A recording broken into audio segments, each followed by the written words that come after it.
Hi, everyone. This is Rachel Boyle. Thank you so much. We're so glad you are here. This is What Families Might Want to Know About Assessments, hosted by your kinder through third grade Washington State School, presented by myself. We are so glad you are here. We want to welcome you to this family workshop. We do these the third Saturday of every month. And this is the first one here in September, and there are many more to come. Our goals today are to explain how we identify English language learners, how we assess academic content and oral language development, how we assess as your child is learning, how we assess for your child's learning, how we assess the learning of your child, assessment results, and some resources and contact information. We also want you to know that you're absolutely welcome as we go through this to use the chat box to post your comments or your questions.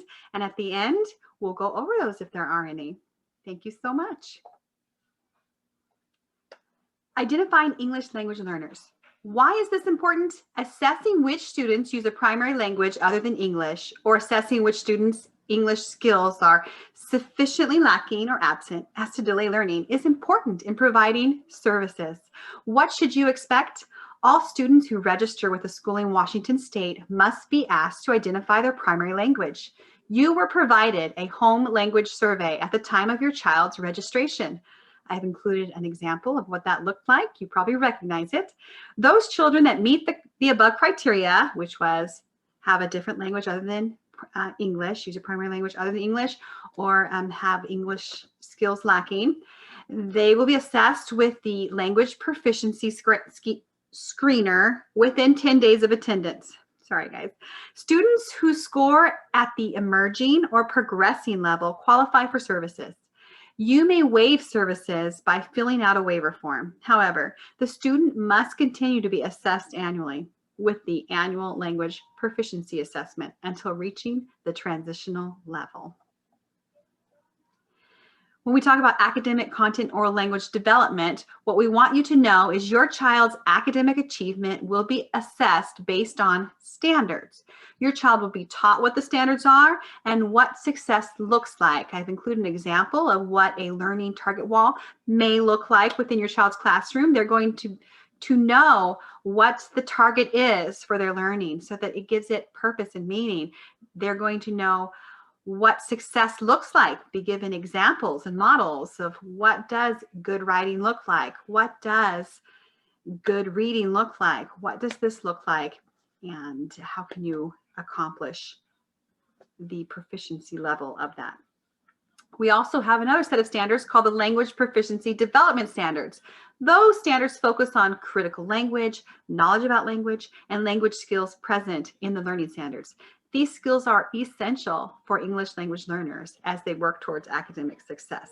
So after we screen and identify English language learners, we will continue to implement these standards within their learning, and there will be screening of this. We use the English Language Proficiency Assessment called ELPA 21 to assess English proficiency. We will come back to the topic of standards at the end when we talk about resources. So look forward to that. How we assess as your child is learning. Why is this important? Well, students get to monitor their own learning and reflect on their learning. This is an opportunity for your child to be involved in their own assessment. What does it look like? Well, at the beginning of each semester, your child will set academic and language goals with their teacher's guidance. I included some examples on this screen. Of course, keep in mind, these are just examples. What your specific teacher chooses to use is up to them. There's a wide variety of ways they can do this, and it can look at many different ways, but this will take place. Also, at the beginning of each unit of lessons, teachers will assess previous learning of students. So an example of that is this KWL chart that you see on the screen there. The K stands for what I know. So this is a chance for your child to let the teacher know what they already know. This helps the teacher plan the lessons. The teacher needs to know not to teach something that all the students already know. They also need to know if there's someone who needs additional background knowledge before moving on. That way, each child gets exactly what they need out of this lesson. That W stands for, what do I want to know? That's an opportunity for your child to show the teacher what they're interested in. And then the last one is the L, what did I learn? And that's a great way for teachers to find out after teaching the lessons, what have the children been able to obtain from this lesson. So that's a great way, but there are many other forms of this. Also, throughout the learning, your child will be given choices and options to express their learning. An example of that I included here is a choice menu. It has 9 boxes, and a teacher will think of a variety of ways that a child could express their learning. And then your child gets to pick just 3 of those that are most interesting to them. This respects the fact that your child has their own strengths and interests, and there are many ways to show that you have learned something. Some additional ways that your child will be assessed as they're learning would be interactive journals, learning logs, class reflective questions, personal prompts, and other reflective strategies. These will be used for your child to reflect on their learning, and teachers will give feedback using a lot of these strategies. So those are some things you can expect to see in your child's classroom.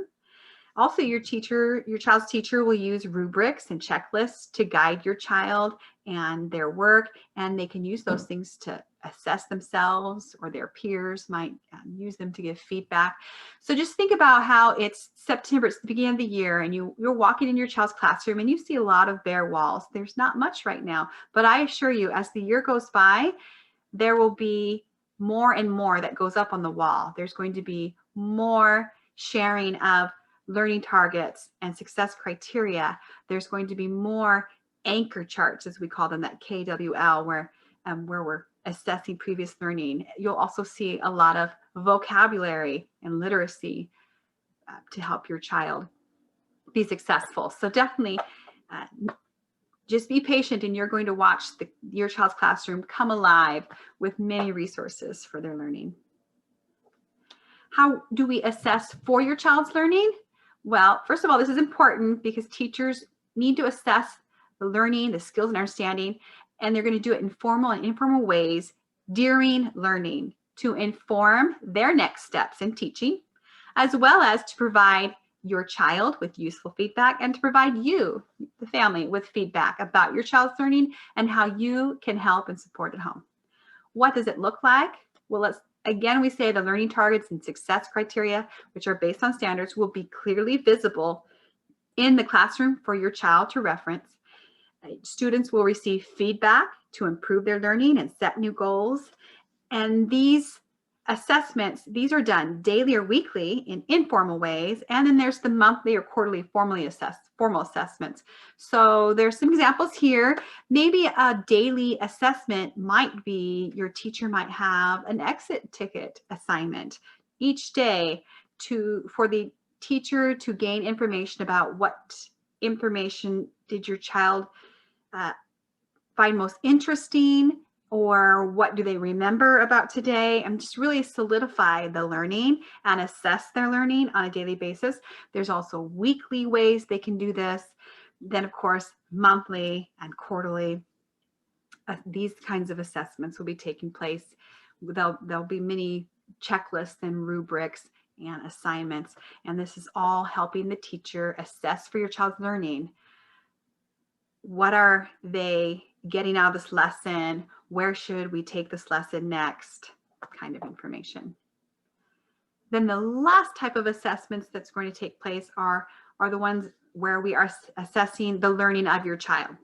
Why is it important? Well, it's to inform you, the family, and it's for internal and external accountability of students' proficiency in learning outcomes. So the level of their learning, we must report to our district, to the state, and federally. This accountability is important. We must be held accountable for teaching and helping your child reach proficiency. So that's what this is talking about. What does it look like? Well, students have opportunities to demonstrate skills and knowledge after learning. So they've had plenty of time to be introduced to the topic, express what they already know, be taught, learn, express what they're learning as they go along. And now we are ready to see, we're done with this unit, we're done with the quarter, we're done with the year.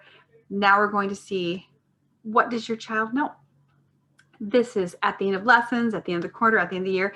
Some examples of these kinds of assessments are projects, tests, demonstrations, performances, reviewing the portfolio, and maybe a composition of writing and other things. There'll be rubrics that help your child understand, what does it look like to be reaching proficiency? What does it look like to achieve proficiency? And even what does it like to be exceeding proficiency level?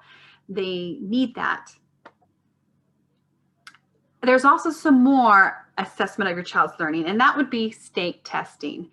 The ones that pertain to us today is the Washington State uses Smarter Balanced Assessment. The interim assessments through this are used throughout the year, and then there's the end of year summative assessment.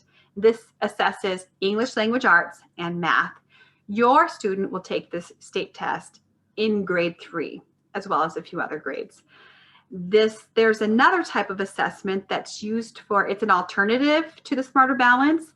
It's called the WA-AIM, and it's for students with significant cognitive challenges. So these students need an alternative way to be assessed, not by not using Smarter Balance, but this other version. And that's done twice annually in 3rd grade. And that's also for English language arts and math. But the Washington Comprehensive Assessment of Science is the one that we use for Washington State K through 12 science learning standards. And your child doesn't need to be worrying about that right now, because that won't take place for the first time until 5th grade. Now, WA Kids, that isn't a test. Kindergarten teachers observe children during everyday class activities, and they take an inventory of their skills. So let's review. We've talked about how your teacher is going to assess your child for previous learning and what they're interested in, and take all that pre-assessment information and create lessons. Then they're going to assess during the lessons how the children are gathering information, how they're learning, what else do they need to know, what else does the teacher need to teach, what's most interesting to them. And then there will be that assessment that takes place that sums up their learning. What do we do with the assessment results? Well, let's talk about grading. It is important to us that all grades reflect appropriate state standard learning outcomes, and that there is evidence of that learning. We also hope that we have done our best to support your child's academic achievement and growth before grading assignments. So we want to be sure we have tried as hard as we can to know your child, teach in a way that's beneficial to them, and that the grades reflect what they are, fair and accurate reflection of what your child does know. There's different type of criteria that will be looked at on different type of assessments. Sometimes the assessment is about the product of your child's learning, such as a presentation or report, or the process of your child's learning. How is their effort and work habits? The progress of your child's learning, we'll be looking at where they started and how far they've come. And then there's the performance of your child's learning, and that relates to language development. We use standards-based grading. Your child will receive marks towards proficiency versus a letter grade. So what that will look like on the report card is, instead of A, B, C letters like that, there will be needs support, approaching standards, at achieving standards, and then exceeding standards. We report in the fall and spring. The report cards will be discussed and provided to you at the fall and spring conferences. Winter progress reports will be sent home with your child, and end of year report cards will be mailed to you. So in just a minute, we're going to talk about the resource here, but let's also wrap up what other resources there are. The school's website, the school's monthly newsletters, whether you use paper or electronic version, your child's teacher's email. These are all great ways to keep track of what kind of assessing is taking place in the classroom, and what do you need to know about it? How can you prepare your child for it? How can you support your child? So definitely stay connected in what's going on. Always, please, always feel welcome at any time to contact the school office or your child's teacher with questions or comments. Let's go ahead and take a minute to go see this OSPI website.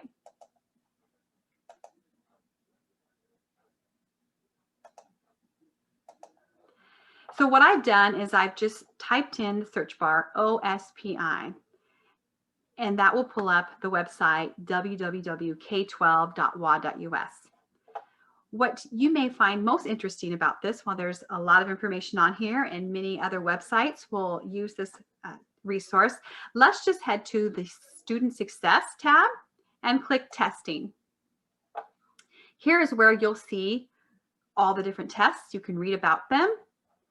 Here is the timeline and calendar. So when you click on that, you can see that the Smarter Balance Assessment for 3rd grade will take place on in this window. So this window of time, you'll be getting information about when we're doing this. So if you just scroll through, you'll see all the different tests. That's useful.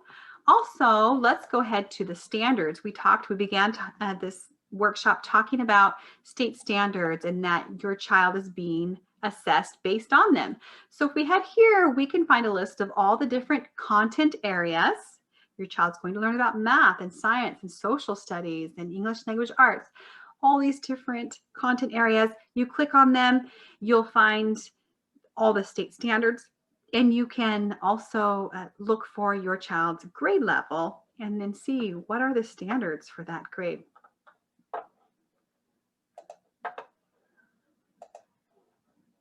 We're going to go ahead and wrap up. I see that there are not any comments or questions at this point, but definitely we're always welcome to hear what kind of questions and comments you might have concerning this topic or anything else. Thank you so much for attending, and we look forward to seeing you at our next What Families Might Want to Know About session.